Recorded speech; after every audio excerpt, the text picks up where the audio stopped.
हो जाए और इस जन संवाद एक ऐतिहासिक जन संवाद हो जन स्वराज का हम चाहेंगे। प्यारे भाई है आप लोग के प्यारे भाई समी जी, राम बाबू ठाकुर जी, नथुनी महतो चंद्रवंशी जी, अरविंद पांडे जी, सोनू जी, मेरे मित्र भाई हरिकिशोर सिंह जी का जन संवाद कार्यक्रम में हम हार्दिक स्वागत और अभिनंदन करते हैं। अब मैं श्री राम बाबू पटेल जी जो जेपी सेनानी है, जब 1974 का आंदोलन हुआ था, विवेक श्रीवास्तव जी से हम आग्रह करते हैं कि राम बाबू पटेल जी को माला पहनाकर स्वागत करने का काम करें। विवेक श्रीवास्तव जी जेपी ढालते हो फिर तुरंत तोड़ देते हो। तो पूछा गया पत्रकार महोदय से, तो इसमें अभी नाला का काम करना है तो ढाले क्यों? एक सड़क को ढालना है, 5 बार उसको फाड़ना है। घर में सीधा अरे यार, फाड़ने से पहले जो चीरफाड़ करना है, जो कैंची डालना है, उसमें जो छोड़ना है छोड़ो, उसके बाद उसको जोड़ो। कई फाड़ते हैं काहे के लिए? तो गैस पाइप के लिए, ये क्या है जल नल योजना के लिए, ये क्या है तो बिजली के लिए। अरे कौन योजना है, क्या आपका ब्लूप्रिंट है, हमको तो समझे में नहीं आता। चारों तरफ लूट मचा हुआ है, सिर्फ अपना घर भरना, भाड़ में जाए जनता, इसकी काम पर लोग लगे हुए हैं। समाज कैसे बनेगा, हृदय रोता है, क्योंकि हम लोग समाज सेवी हैं।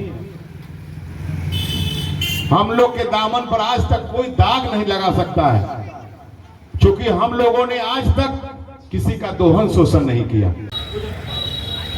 हम मच्छर बैन पार्टी, इनके पिताजी जो इस शहर के रहनुमा थे, इस शहर में उनका नाम एकमात्र ऐसा कलाकार था जिसके नाम से मुजफ्फरपुर जाना जाता था, वो उच्छन भाई आए हैं, उनका भी स्वागत है।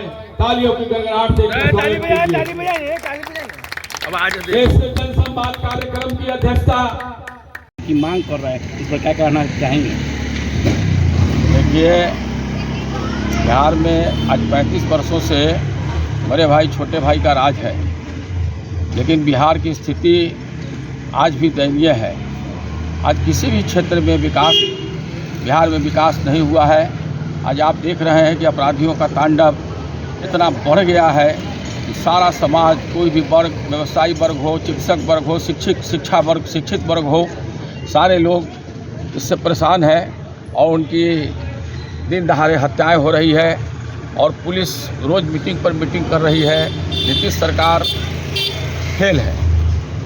आज देखिए, इतनी बड़ी घटना पारस हॉस्पिटल में हुई है कि वहाँ एक सजायाफ्ता कैदी था कि क्या था, पुलिस अभिरक्षा में है, लेकिन इसको पारस हॉस्पिटल जैसे हाई सिक्योरिटी जोन में उसको घुसकर उसको मार दिया गया। सबसे बड़ी कानून व्यवस्था को दर्शाता है कितना गंभीर है सरकार। सबसे बड़ी सवाल देखी जा रही है कि 5 के संख्या में अपराधी आते हैं जिनका सीसीटीवी वीडियो भी वायरल हो रहा है और हॉस्पिटल की तरफ से कोई सुरक्षा नहीं दी गई, तो कहीं ना कहीं प्रशासन की चूक लग रही है। प्रशासन की पूरी विफलता है। हम तो सरकार को दोषी मानते हैं और यह बात समझ रहे हैं कि इतनी बड़ी घटना हुई और कैसे हुई, इसकी न्यायिक जांच होनी चाहिए। मुजफ्फरपुर में भी आपराधिक घटनाएं बढ़ी हैं, इसको लेकर के अब जो है नए प्रशासनों को दिया गया है, नए थानेदारों को नई पोस्टिंग दी गई, उसमें क्या कहेंगे? बात नहीं, देखिए कि पूरे कोई मुजफ्फरपुर की मैं व्यक्तिगत रूप से बात नहीं कहूँगा कि घटनाएँ घटी है चाहे बढ़ रही है। पूरे बिहार जो है अपराध की चपेट में है और पूरा बिहार अपराधियों के चपेट में है। विगत 30 साल से आप समाजसेवी के रूप में भी जाने जाते हैं। नहीं, 30 साल से नहीं, हम 40-45 साल से समाज सेवा के रूप में काम किए हैं। हम बिहार यूनिवर्सिटी स्टूडेंट यूनियन के ज्वाइंट सेक्रेटरी भी रहे हैं, समता पार्टी के प्रदेश सचिव रहे हैं, समता पार्टी के जिला अध्यक्ष मुजफ्फरपुर के रहे हैं। मेरा लंबा इतिहास है सामाजिक जीवन का, इसलिए हम ही चाहेंगे कि सरकार को जाना चाहिए। बिहार में बदलाव की प्यार बह रही है। प्रशांत किशोर लगातार इस बदलाव के सूत्रधार गांव-गांव पैदल यात्रा जो 2.5-3 वर्षों से कर रहे हैं। वोट कटवा दिया जा रहा है कि जन स्वराज पार्टी अगर खड़ा करेगा तो वोट कटवा वोट काटने वाले। जन स्वराज वोट कटवा नहीं है। जन स्वराज जो है, बिहार में लगभग 70% लोग बदलाव चाहते हैं और 70% जब बदलाव चाहते हैं तो भोटपटवा तो वो लोग पार्टी है जो 30% में चुनाव लड़ेंगे। जन स्वराज की सरकार आएगी और 5 जो सूत्र है जिसमें है बेरोजगारी, पलायन रोकना, बच्चों की अच्छी शिक्षा की व्यवस्था, भूमि सुधार, भूमि अधिग्रहण नहीं, भूमि सुधार का कार्यक्रम किसानों को लागू होगा। मनरेगा के तहत किसानों को लाभकारी खेती के लिए मजदूर दिया जाएगा फ्री में, महिलाओं को 4% पे ऋण दिया जाएगा। तो नगर विधानसभा से मतलब कई उम्मीदवार जन स्वराज के आ रहे हैं, डॉक्टर ए.के. दास आ रहे हैं और कई लोग प्रत्याशी कई होते ही हैं। इस पार्टी का कहा है जो पार्टी में काम करता है स्वाभाविक है कि प्रत्याशी बनना चाहता है और बनता भी है, लेकिन पार्टी जिसको देगी।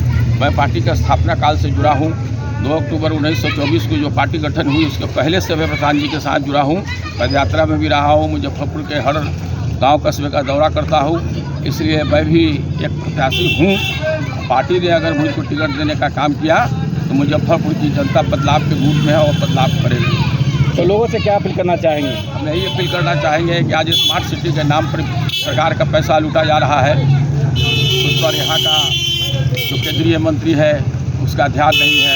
वर्तमान विधायक है उनके कानों पर जू नहीं रखता है। पूर्व मंत्री हैं उन पर वो कुछ नहीं बोलते हैं। इस सब पर टैक्स जो है राब शराब बढ़ाया जा रहा है।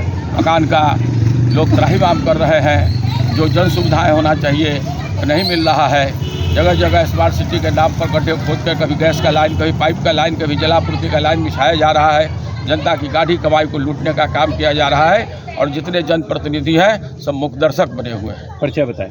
मेरा नाम विश्वजीत कुमार है। हम जन स्वराज के एक सिपाही हैं और हम भी मुजफ्फरपुर विधानसभा से प्रत्याशी के रूप में आवेदन दिए हैं। आप लोग पूरा समर्थन दे रहे हैं? हाँ, पूरा समर्थन दे रहे हैं हम लोग। पूरा मुस्लिम समर्थन दे रहे हैं? पूरा मुस्लिम तो समर्थन। एक महागठबंधन के आप लोग मतलब कि वोटर थे, तो आज जन स्वराज से कैसे जुड़े? हम लोग बदलाव चाह रहे हैं। बदलाव चाह रहे जी, हैं। तो क्या नगर में मतलब विधानसभा में विकास नहीं हुआ?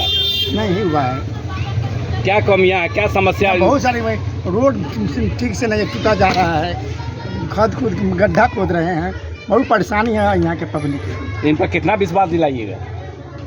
इनको तो 100% विश्वास दिलवा मिलेगा। हम लोग इनके साथ हैं, इनको आगे बढ़ाएंगे। इनको कितना सालों से जान रहे हैं?